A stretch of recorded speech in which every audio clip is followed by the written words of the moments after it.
meetings of the committee, we need a majority of all Bakit the po tayo members. mag-meeting ng committee? I'm not calling a meeting of the committee. I'm calling a public hearing. Precisely. That's a notice to send to That's why you. there was no motion for the confirmation of any of these appointees or recommended.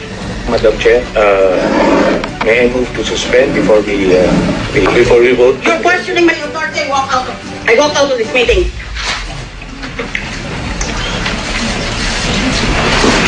Dapat noon pa yan pag-umpisa. Ngayon, sisirain mo ang procedure na sunodan noon pa. I am facing death in the face. I have told you, death is a very beautiful experience. So I'm no longer pulling my punches. Pag mali, mali. Pag corrupt, corrupt. For all those jerks in government who are my enemies, I repeat, they are the reason why God created the middle finger.